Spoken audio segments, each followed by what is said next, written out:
Welcome, everyone. I propose we start the webinar.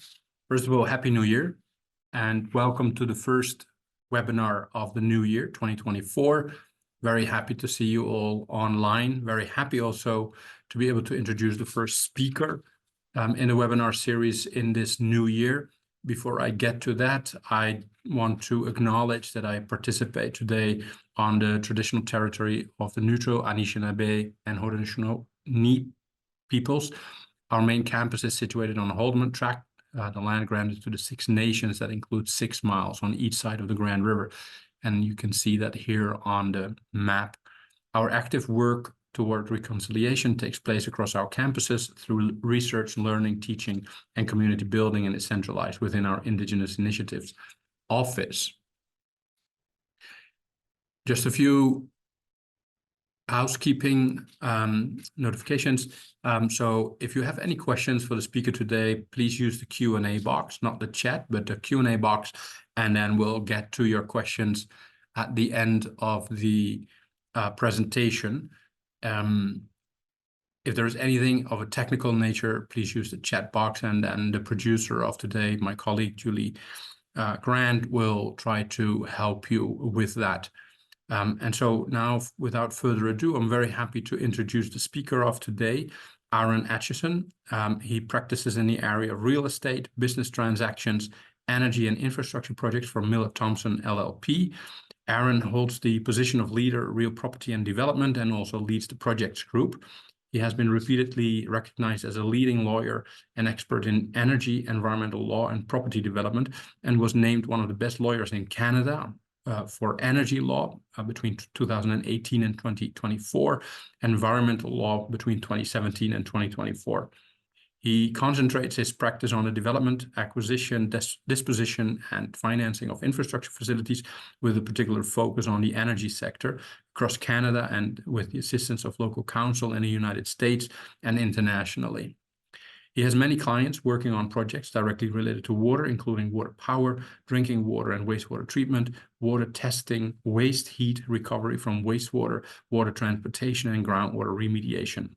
Aaron was previously the managing partner of Miller Thomson's Southwestern Ontario's offices, chair of the Miller Thomson's National Real Estate Practice Group, and a member of the firm's executive committee. We're very happy to have you with us today, Aaron, and I'm happy to hand over the floor to you to talk us through the water impacts from emerging energy issues. Thanks, Roy. And thanks everyone for being here. And thanks very much for Julie for taking care of the slides. So I'll apologize in advance that I'll be asking her to move forward instead of clicking through them myself. So I first spoke about this topic at the Canadian Water Summit in Ottawa last year. But this topic is no less relevant now than it was then. In fact, I would say more so. There's been new regulations on clean energy generation. There's been a timeline put in place on, or at least proposed for moving us away from hydrocarbon fueled vehicles. And if anything, more announcements that have sped up the timeline of my concerns. So we're going to go to the presentation outline now. I am a lawyer, so there's going to be some legal aspects to this. We're just getting through our introduction now. I'm going to give you a little bit about the Canadian legal landscape for water issues, especially for those that are attending today that aren't Canadian. I'm going to talk about things that keep me up at night. I work on a lot of different types of projects, and a lot of different types of projects that don't necessarily think about their implications for our water supply. And then I'm going to talk about where we're going and decarbonization, potentially as a project driver in respect of water projects. Next slide talks a little bit about my firm. I feel I'm obliged to tell you a little bit about us. We're across the country. We're in 5 provinces anyway, but we do projects everywhere. This little map, I find it neat because it doesn't detail the number of projects that we've done in a particular place, but the types of projects. And so we've been fortunate enough to work on a variety of different energy related projects across the country. So on to the next slide. This is so when we're talking about the Constitution in Canada, it's a number of documents. First originating from the British North America Act in 1867. Obviously, we have a federal government, and we have 13 subnational regional governments, 10 provincial and 3 territorial. Plus, we have municipalities, which are technically, animals of provincial and territorial statutes. Section 91 and 92 of the 1867 Act is still the where we go to kind of look at what is a provincial responsibility, what is a federal responsibility, and then the provinces themselves can download their responsibilities or some of them to municipalities that, like I said, are created by provincial statute. Provinces and territories have the right to legislate in the areas of property and civil rights within a province, amongst other areas. That's one key one in the list. The federal government has the right to legislate in a number of different areas. One of them includes fisheries and oceans, and another issues that are transboundary. So obviously you can see that the area of the environment and certain water-related things would cross over between the two levels of responsibility. And now our federal government is employing a carbon tax and other tools to direct investment, otherwise press for carbon reductions. And this is having and will continue to have knock-on effects throughout the economy and throughout a number of different industries. So based on this split in responsibilities, like I say, both federal and provincial governments have relevancy to to water issues, as well as municipal restrictions and programs, and even private law considerations. We here in Canada, other than in Quebec, we're strongly based on common law and the obligations that we have to each other based on centuries of British and now Canadian case law that also can affect how people have obligations in the area of water. Most of the water protections relevant to industry arise out of provincial legislation, excepting where there's fish and fish habitat or oceans and boundary waters. Municipalities have a strong influence in certain areas, drinking water, wastewater, and like I said, these powers are all granted to municipalities through provincial planning legislation and other municipal acts, and so they can there definitely are municipalities definitely have an influence on a number of areas related to water. Other levels of government, quasi-government, such as conservation authorities, also have responsibilities, like in the areas of watershed protection, other water and wastewater concerns. So the issues for the water arising out of energy issues don't seem to have hit provincial government radar screens, or at least not to my satisfaction, insofar as targeted regulations are concerned. And although this is not directly related to water, I'll just give the example of energy storage projects. There's been announcements about some of the very large projects. These are fields of batteries that are looking to assist us in some constraints of our electricity supply system. But as I had clients working on these projects, the RFPs were issued by one part of the government before the regulatory scheme was really mature. So on to the next one. Just talk about some of the emerging issues where energy and water can interact. So I would say the issues center around increased demand for water, potential water contamination, and further development of water resources to meet certain energy demands. And the areas that I think the water sector should be concerned about largely fit in these next 6 bullets. So the current electrification revolution, moving high carbon intensity activities to electric power processes and increasing the demand for power. So there's obviously some easy ones like EVs, but this is not just limited to transportation. The arising of new electricity load issues, such as cryptocurrency mining and data farms that are servicing the cloud. The development of small modular nuclear reactors, SMRs, to meet greater power demands, and the knock-on effects of having more reactors, more waste, more water use. The upcoming hydrogen economy, and what this could mean for increased demand of clean water, and the potential for ammonia contamination of water. I'm going to get into all of these in more specifics as we go through the presentation. The greater drilling for geothermal resources and for thermal storage projects and impacts on groundwater, including more deep water cooling systems as well. And then the implications for water at a higher level from corporate ESG and net zero commitments. So electrification and new loads. So the push to reduce greenhouse gas releases through greater rates of EVs and other electrification of industry is going to increase the demand for power in the coming decades. We haven't added a lot of new generation in the last few years in Ontario in particular, and while we're adding a lot of storage over the next couple years, there certainly will be the need for more generation. The demand for renewable energy and other less carbon-intensive power is resulting in project developers moving into a broad array of directions. And at the same time, our greater economy is resulting in significant new loads. As I mentioned earlier, these massive data centers, cryptocurrency mining, and this means more projects creating power, some of which have risks for water resources.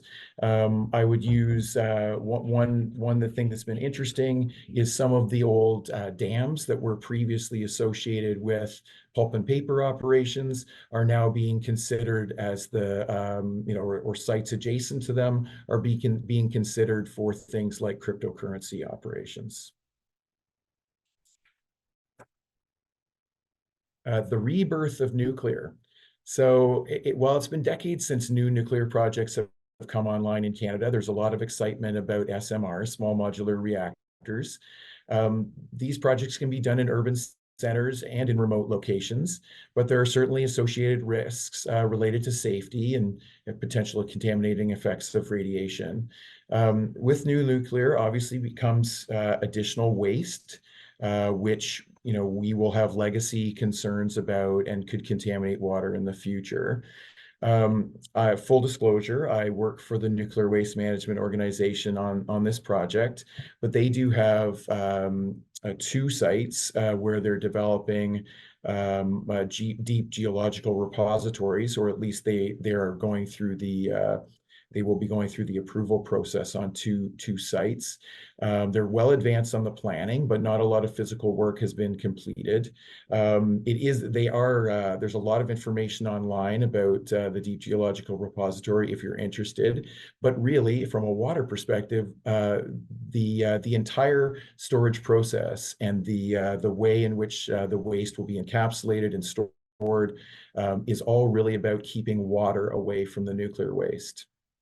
SMRs are also going to utilize water in a number of processes, cooling, et cetera, and that, inherently adds some risk. Talk for a bit about hydrogen and ammonia. So green hydrogen is produced through electrolysis, which uses green electricity to split the water into hydrogen and oxygen. I'm not going to get into the various categories of ammonia of hydrogen in this presentation. Blue hydrogen generally is created from natural gas and doesn't necessarily use as much water, but of course isn't free of carbon impacts. what does the green hydrogen mean for water? So water supply and disposal factors increase overall water consumption. Electrolyzers require high purity water, and 20 to 40% of the water taken in is actually sent to waste during the treatment process.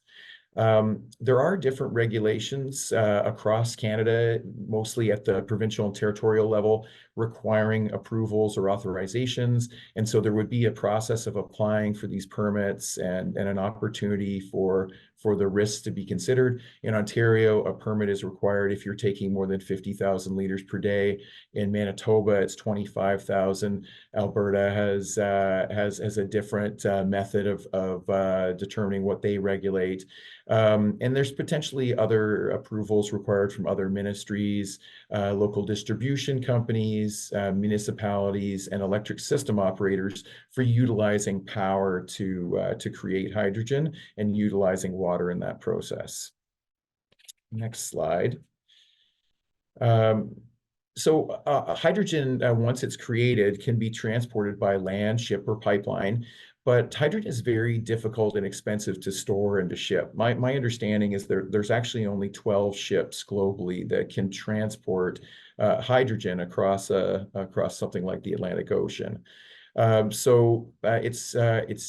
hydrogen transportation across land or through shipping is difficult, in part because it has this low volumetric energy density and because of the damage that hydrogen can do to metal.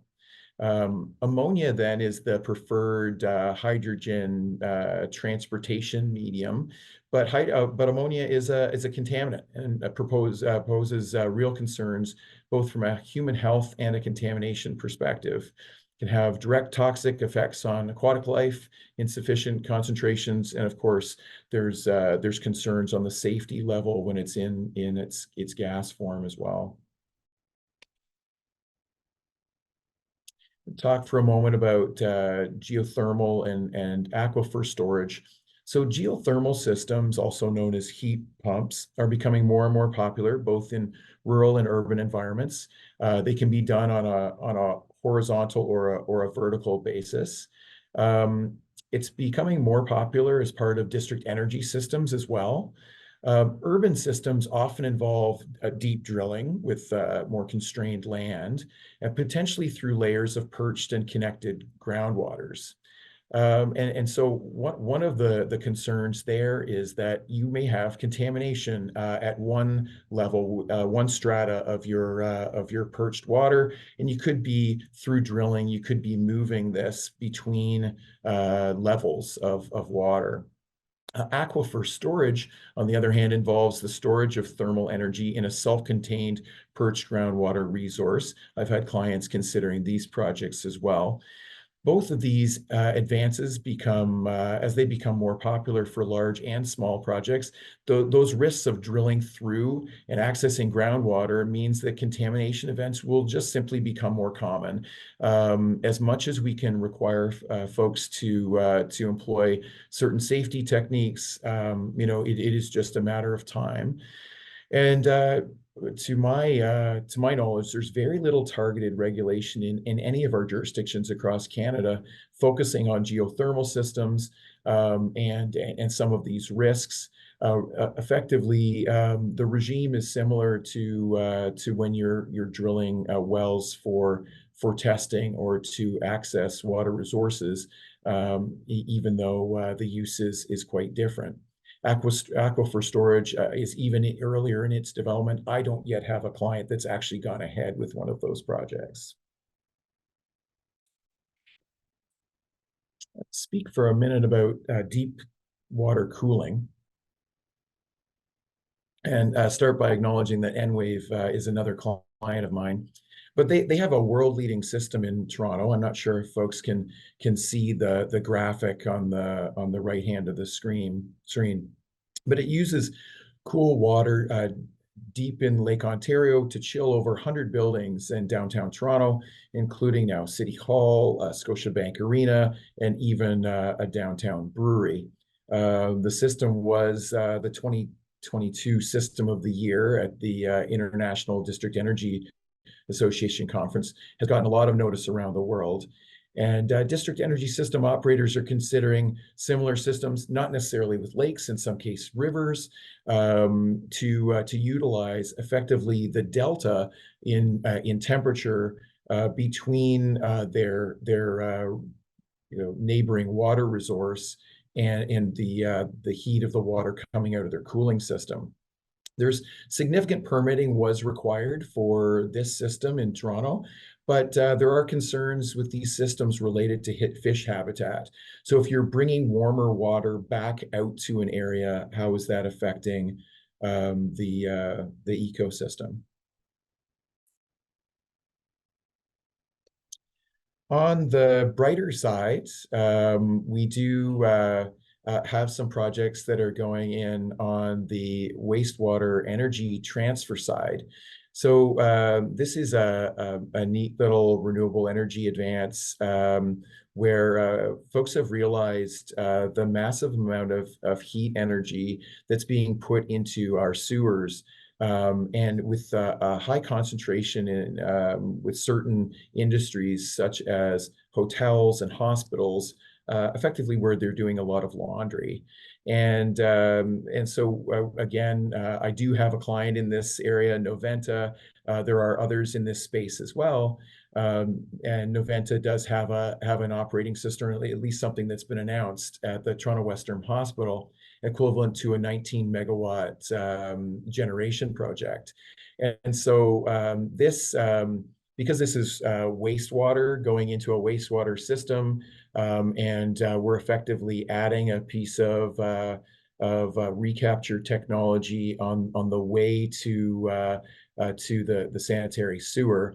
There's not a lot of risk to water supplies here, but it definitely is a fantastic new advance on the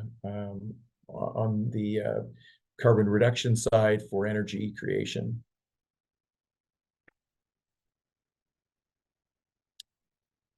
So I wanted to talk for a bit about decarbonization as a driver of changes and hopefully positive changes on the water and wastewater side. So corporations are making commitments or being driven to them in some cases by regulations at various levels, by cost considerations, in some cases by shareholder movements, and certainly by public perception, and figuring out some of the implications of these later. To meet their necessary carbon reduction commitments, some of the early moves have been based on effectively purchasing carbon or renewable energy credits of some kind. But even these are going to require a massive number of projects. They might not be at the site of the businesses buying the credits, but they will have knock-on effects for our country, and a huge number of projects need to come online. And like I've outlined earlier in the presentation, many of these can have impacts on water and risks for water supplies. As I mentioned on the one of the previous slides, in respect of pulp and paper related hydro projects, there have been various different hydro projects that either were associated with other industry, including industry that's been that had been operating there for in excess of 100 years, and then other hydro projects that were mothballed when the various feed-in tariff and other projects were canceled, or were otherwise, proceeding along a development path. And they're being reinvigorated by some of the considerations related to the ability to sell carbon credits, or really the need for power in certain areas. So those are being reconsidered alongside large projects in the area of wind, solar, geothermal, and those small modular reactors that I spoke about earlier.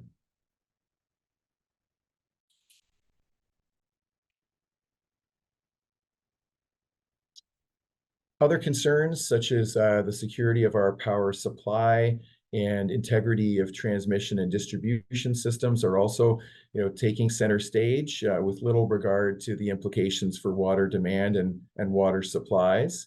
There's some interesting projects that are being planned. One that's fairly well advanced near Meaford on the physical energy storage through the pumping of water. I know there's a lot of projects that have been, certainly the possibility of them have been dangled across the country and certainly across Ontario. There is one that is moving forward in that area.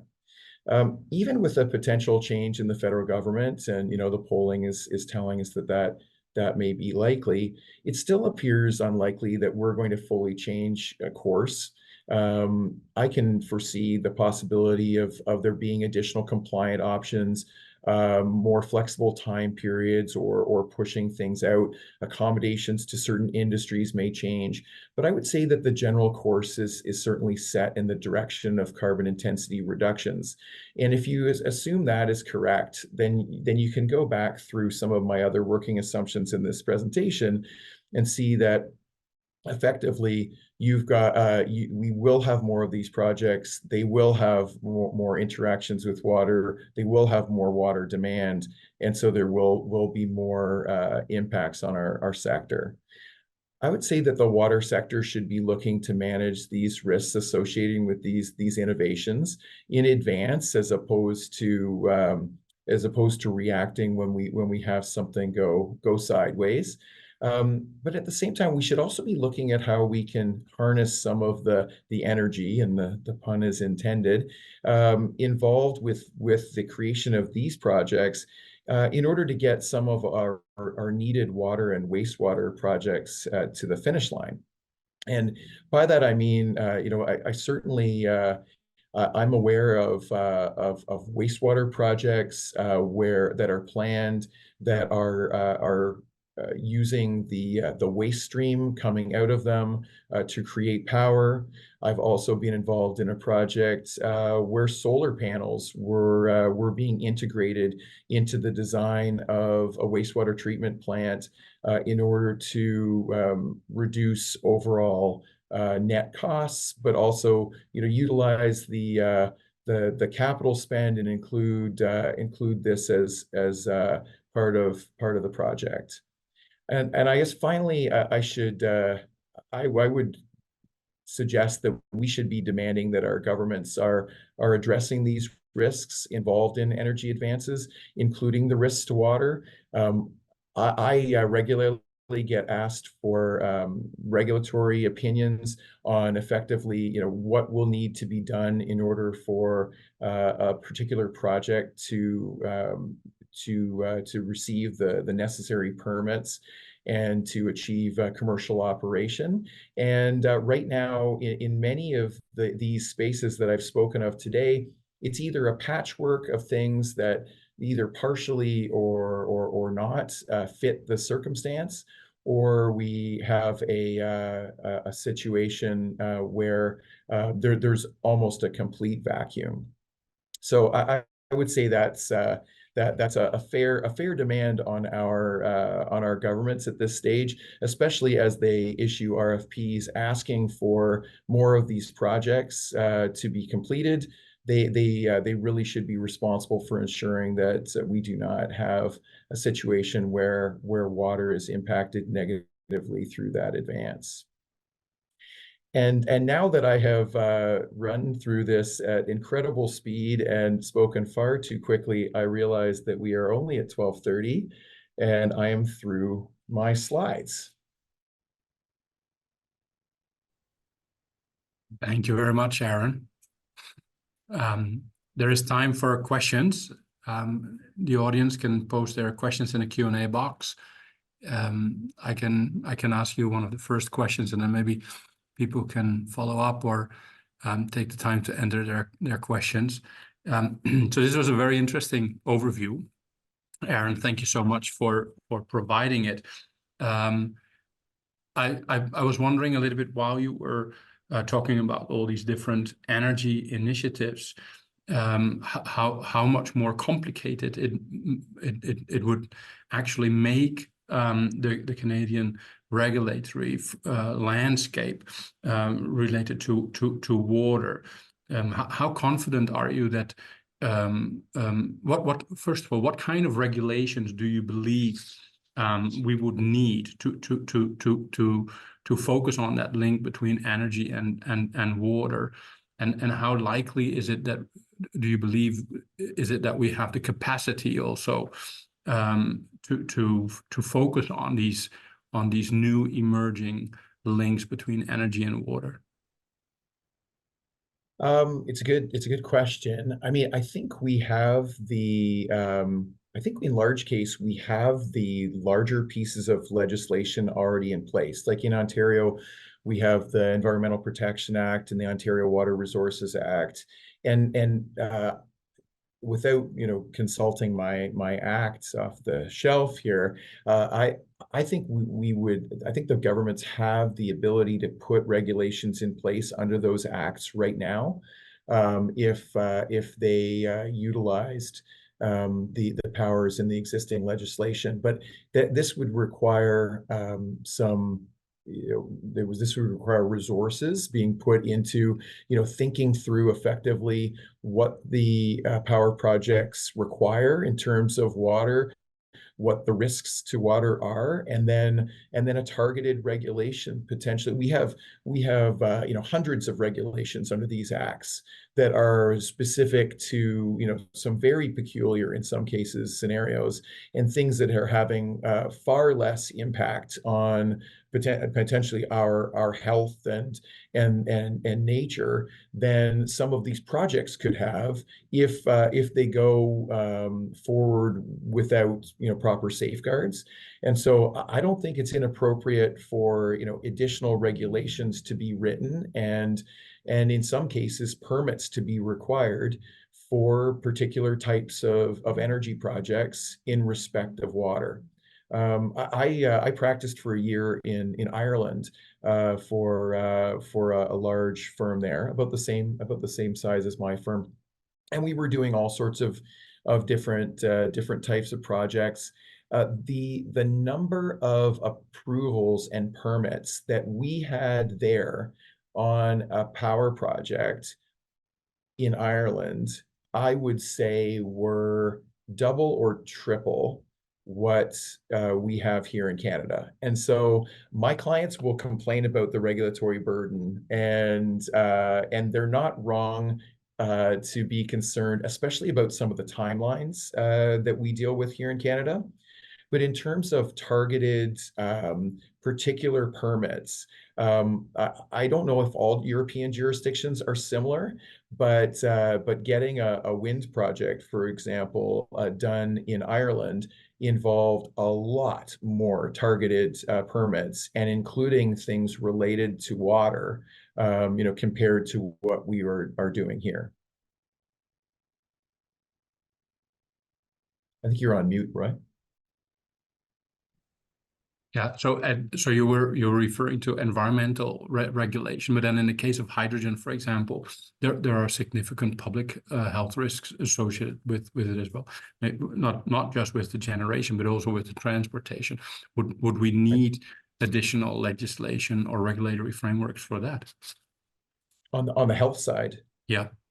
I don't think so either. I think that the human health and the environment are both captured within the environmental statutes. So I think that the framework is there, and then should we want to dig into a specific regulation, I think they have the power to do it. Okay, thanks. I see there's one question from Nastaran Mosafari. How effective are carbon credits in encouraging companies to optimize their processes to be more environmentally friendly?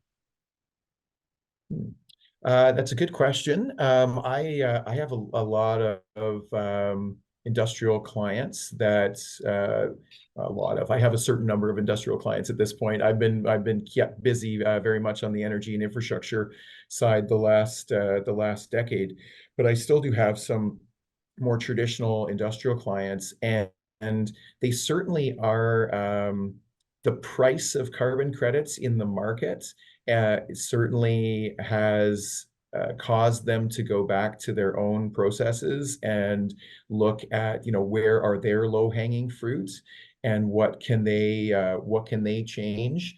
I would say that definitely has been a piece of a lot of conversations. Does that make them, it is rarely the only factor causing some of these large industrials to take on a project that is going to reduce their carbon intensity, the cost of carbon credits and the process. It's often a piece. And so if they can combine, cost savings plus, carbon reductions plus, other benefits in their to the creation of their product, that's when these projects seem to be happening. I've actually been seeing more folks moving on their own projects and on purchasing carbon credits, and so inducing other good projects. I've been seeing more of this filter down from multinationals, global statements and commitments on carbon reductions. I've been pleasantly surprised by that. I think this is something that many people are roll their eyes at, that when large multinational companies are making commitments to reduce carbon. But I have seen knock-on effects often coming right now from European headed multinationals, and having their CEO in Brussels states that they will be making such and such a commitment across their fleet of plants, and this having direct effects on Canadian and US operations. To this point, I've seen less folks driven by requirements in Canada than I have by multinational requirements. Thank you. Julia Bear has a question for you.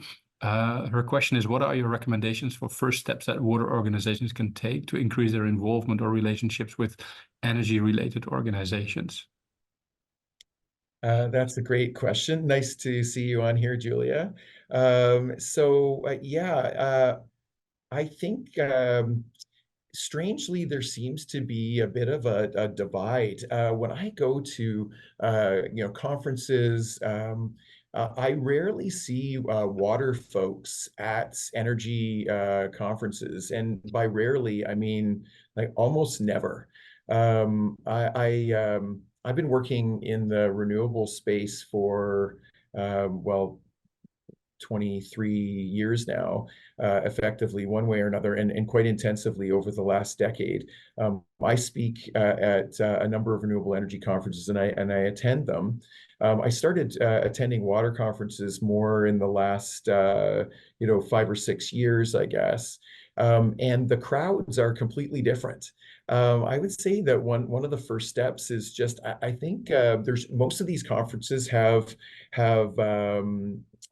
government and NGO rates, that are significantly less than industry rates. I would suggest that there should be some folks that should be heading to the energy conferences and just soaking up, where things are at, make some personal connections, and chat with some people. And in return, I would love to think that my energy colleagues would be a little responsible and come out to some of our water conferences too.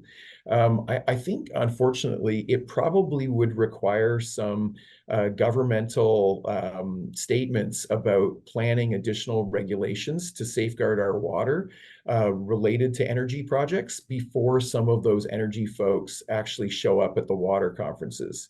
So I would love to see more friendly faces between the conferences, and then there are associations to join. Excuse me. Again, often there's a government or NGO rates for joining those associations that are less than the normal rate. And there are often provincial caucuses or whatever subcommittees that people can get involved in and kind of just remind folks that these concerns are out there. Thank you, Aaron. So I had a related question about improving the efficiency of implementing regulation. As you indicated in your early slides, there are a lot of governmental levels involved in water security, water quality, water supply. How do you see this moving forward when it comes to making the link with the energy sector, in order to move it forward, to also do it in an economically efficient manner? Do you see trends or do you see benefits in centralizing decision making based on regulatory frameworks that you were referring to in your previous answer? More collaboration. That's also what you addressed already in your previous answer. But do you have any thoughts about that? Yeah, I mean, so we're not going to change the Constitution. So we're always going to have, or no time soon.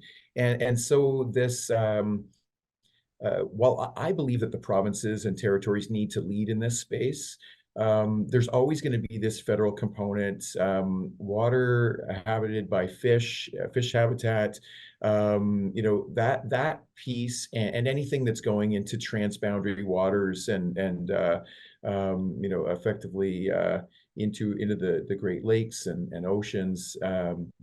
We're not going to remove the federal piece on that side. Everything else, though, is like municipalities. We're fond when I'm dealing with provincial side, anyways. They're certainly fond of reminding the municipalities that the municipalities are creatures of provincial governments, and as we've seen in some of the forced mergers of municipalities and things like this. The municipalities exist only through acts of the provinces, and they could be eliminated. So that does mean that the provinces, same thing on the conservation authority side. And so the provinces really do have the ability to take the bull by the horns and to lead. And I think that's what needs to happen. On the federal side, and I mean everyone's quite intrigued by the Canada Water Agency and what this is going to mean, and what spaces they're going to get into and how they're going to interact with other levels of government. I do wonder if there isn't a space for the Canada Water Agency to create some suggested pathways for the provinces and territories, and maybe even some template regulations, if I would go that far. But really, the ball would need to be picked up by the provinces and move forward. And I don't think there's any way around that. Thank you. Richard Jackson is asking you, what do Ontario and Canada need to do to address the EU's, UK's, and possibly the US CBAMs for low carbon trade? How will it affect water consumption? Thanks, Dick, for the question. You've gone one level beyond my level of acronym, I think, with CBAM. I apologize. But maybe I just looked it up. It's Carbon Border Adjustment Mechanism. Okay, that was my suspicion, but thank you. So, I mean, it's an interesting question as to how this will affect water consumption. I think there's all of the considerations that I've talked about today, I guess, potentially impact things on the demand side.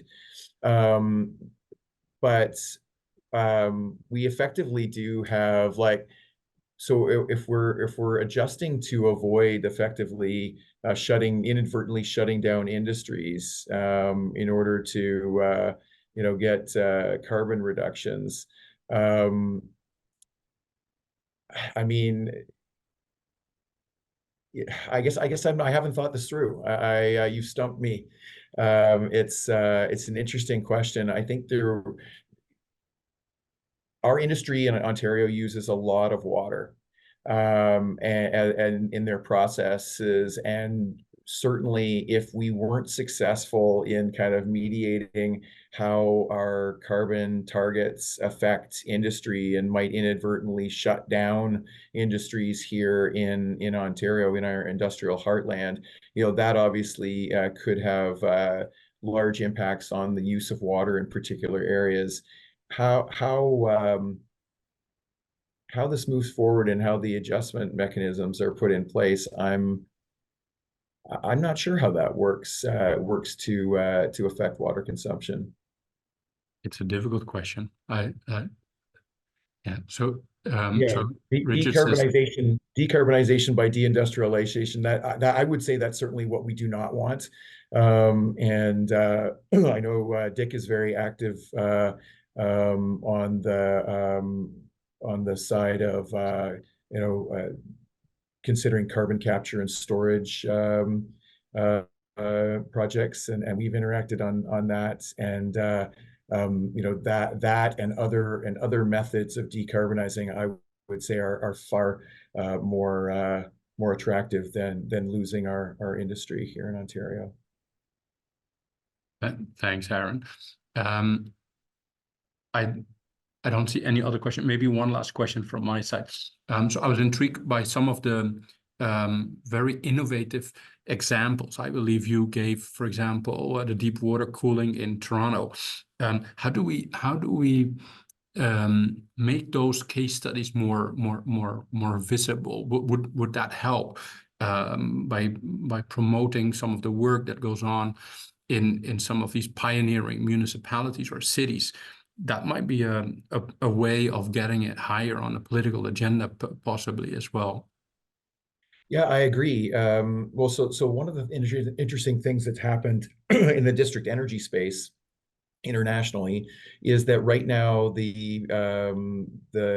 what would he be, the chairman of the board, I guess, is the CEO of internationally of the International District Energy Association, is the CEO of Enwave, Carl L. Catino, and his this project and these projects have gotten a lot of great press within the district energy community. So that's a welcome advance.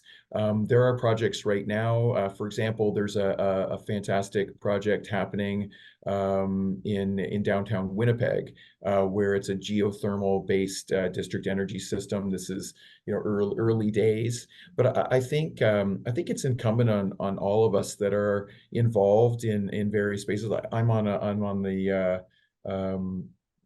on the board of an educational institution that's going to be considering new infrastructure. And one of my pet projects is, every opportunity I get, I bring up the fact that we should not do any building without doing geothermal, or without utilizing something like deep lake water cooling, or building into, if we're doing something that involves a lot of hot water, including an energy recapture component. I think there's probably a number of folks that are on the line today that, through volunteer or employment, they're involved in organizations that are planning greater infrastructure. And it's incumbent upon us all to get these stories out and into the hands of the people that are planning our future infrastructure builds. Yeah. And Aaron, a quick question.